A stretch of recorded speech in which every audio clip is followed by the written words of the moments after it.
So we finished up Unit 1, so we're going to do our review and probably take the test.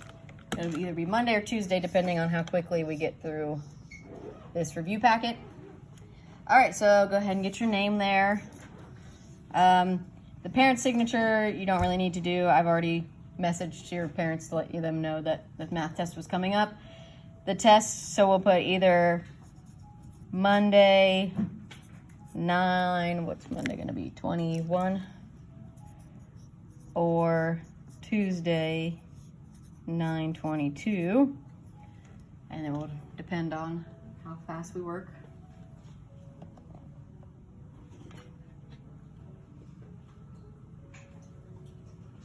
And I'll tell you that this review is going to look almost exactly like the test. The only thing that's going to be different on the test is it will be different situations, different numbers given to you, things like that are going to change.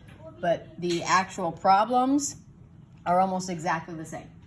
Yes, Hayden? Will it be on paper? Yes, it will be paper. Yep.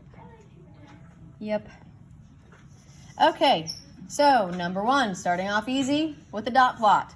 So we have to draw a dot plot for the following spelling test scores. What are we going to title our graph? What should we call this graph? Izzy? Spelling test scores or test scores? Yep, spelling test scores.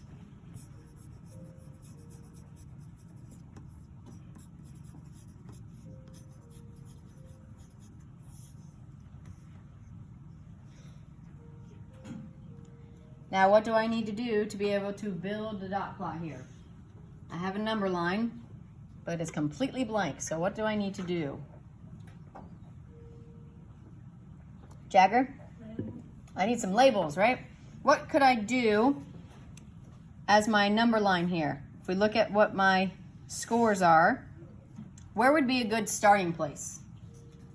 Do you think I should start at 0? Ava? 90 would probably be good, right? That's my lowest score. So 90 would probably be a good place to start. That way I don't have a bunch of extra numbers on there that I don't need.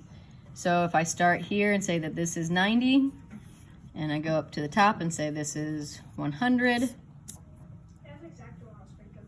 Yeah. And then right in the middle would be 95.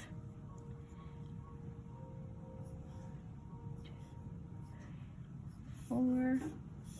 And then 96, 97, 98, and 99.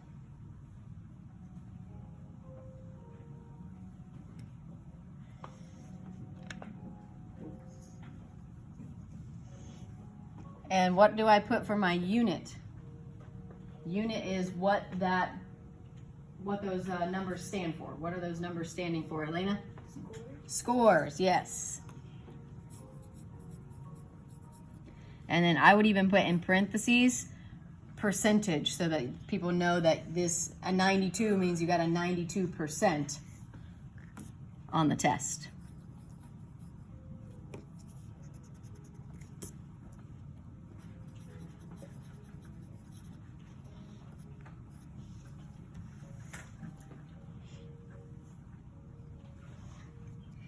And now the easy part, right? Now I just fill in my dots. So how many 90s do I have?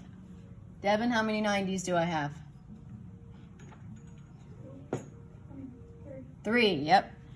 There's 1, 2, 3. So I need 3 dots above my 90. Remember to make them even.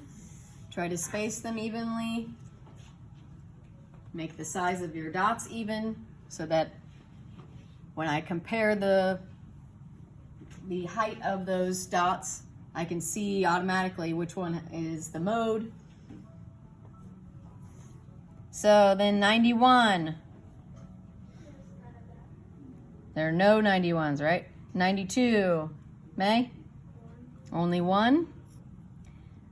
And again, make sure you're lining up that dot with the other one. 93. Kelsey? 2.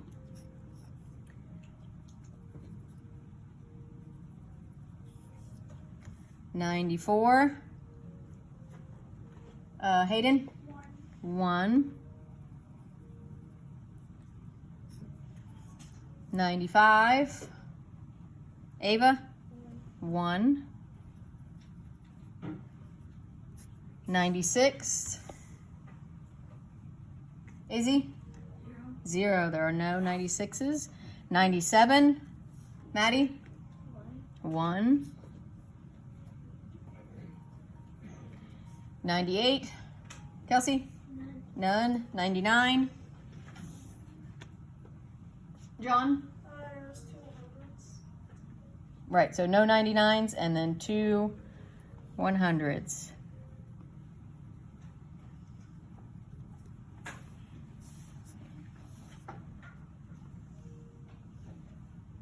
So there's our dot plot, right? Very easy. Questions on the dot plot? Okay, let's move on. Use our dot plot to find the following landmarks. What is the maximum score? I haven't had it. Maximum score, Emma M? 100. Maximum is what it sounds like, the biggest number. What is the minimum? Elena? 90, smallest number. What is the range? John? 190. No. Ava? 10. How do I find the range? Evelyn? It's the biggest number minus the smallest. Right, so underneath range, draw a little arrow, and I want you to write in parentheses, max minus min equals range. And then if we look at that, that would be 100 minus 90, so our range is 10. Mode. What is the mode? Or how do I find a mode?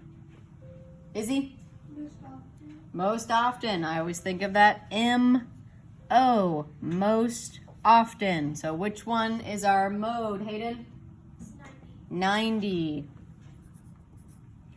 And see, because we made our dot plot nice and even, we can see that the 90 row is higher than all the others, so that tells us that's the mode. And our mean. This one's going to take a second. You do.